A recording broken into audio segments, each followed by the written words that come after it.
আসসালামু আলাইকুম সুপ্রিয় দর্শক শ্রোতা।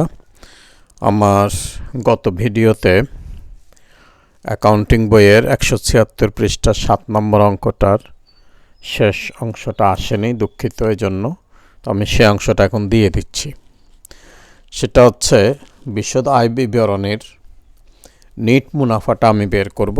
নিট মুনাফাটা এখানে দেওয়া আছে।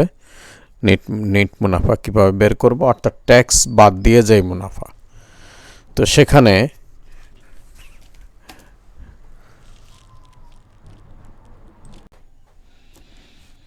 সেখানে বিবরণ দেওয়া আছে। মোট মুনাফা, প্রদত্ত মুনাফা, অর্থাৎ এটা বই থেকে নেওয়া, যেটা গিভেন ১,২৫,০০০ টাকা।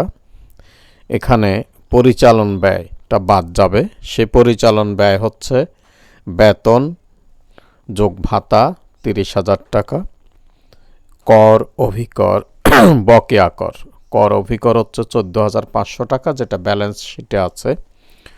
বকেয়া কর ১৫০০ টাকা। তো এই দুইটা যোগ করলে আমার মোট কর আসে ১৬,০০০ টাকা।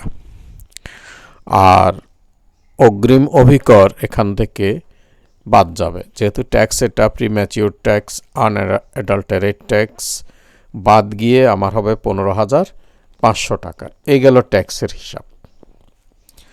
আর প্রদত্ত দস্তুরি, এটার আওয়ামিল বা ব্যালেন্স শিটে আছে, সেটা হচ্ছে ৭,৫০০ টাকা। স্টেশনারি বা মণিহারি যে জিনিসটা ৪,০০০ টাকার। আর অব্যবহৃত মণিহারি, যেটা বিক্রি হয়নি, যাই হোক, সেটা হলো ২৫০০ টাকা। তো স্টেশনারি, টোটাল স্টেশনারি যেটা আমার ছিল ৪,০০০ টাকা, যেটা ব্যবহার হয়নি সেটা বাদ দিলে আমার স্টেশনারি থাকলো ১৫০০ টাকা। তারপর ইজারা ভাড়া ৬,৫০০ টাকা। প্রদত্ত বাট্টা রেওয়া মিল থেকে ৭,০০০ টাকা। একটা প্রদত্ত বাট্টা, প্রাপ্ত বাট্টা। এখানে প্রদত্ত বাট্টা হলো ৭,০০০ টাকা। তো আমার এই অ্যামাউন্টগুলো যোগ হবে: ৩০,০০০, ১৫,৫০০, ৭,৫০০, ১৫০০, ৬,৫০০, ৭,০০০।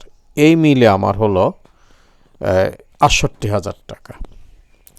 এটা আমি হ্যাশ চিহ্ন দিয়ে এগুলোর টোটাল বুঝিয়েছি। আর এই ৬৮,০০০ টাকাটা বাদ যাবে ওই মোট মুনাফা থেকে। মোট মুনাফা ১,২৫,০০০ টাকা থেকে ৬৮,০০০ টাকা বাদ গেলে ৫৭,০০০ টাকা। সেটা আমি হ্যাশ চিহ্ন দিয়ে বুঝালাম, এখান থেকে শেষে আসছে। এখন এর সঙ্গে পরিচালন মুনাফাটা যোগ হবে। পরিচালন মুনাফা এবং অন্যান্য আয় যোগ হবে। সেখানে ৩টা পয়েন্ট আছে।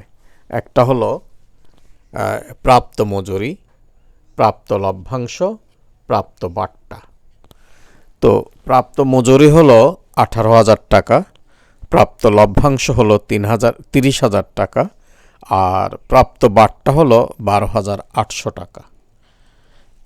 এগুলো যোগ হবে। তিনোটা যোগ, আমি যোগ চিহ্ন দিয়ে বুঝালাম যে যোগ হলো, যোগ হয়ে মোট ৬০,০০০, ৬০,৮০০ টাকা হলো। এখন নেট মুনাফাটা হবে ১,১৭,৮০০ টাকা। তার মানে হচ্ছে আমার এখানে নেট মুনাফা ১,১৭,৮০০ টাকা।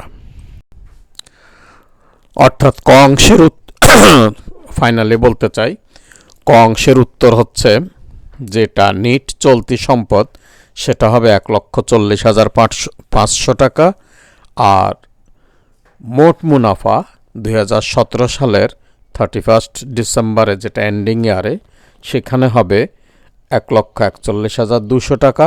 আর গ অংশে আমার মুনাফা, মোট মুনাফা ১,২৫,০০০ টাকা ধরে যে নিট মুনাফাটা আসবে, সেটা হলো ১,১৭,৮০০ টাকা। প্রিয় শিক্ষার্থী দর্শক, আমার এই ভিডিওটি আগেরটার সঙ্গে যুক্ত করে দেখবেন।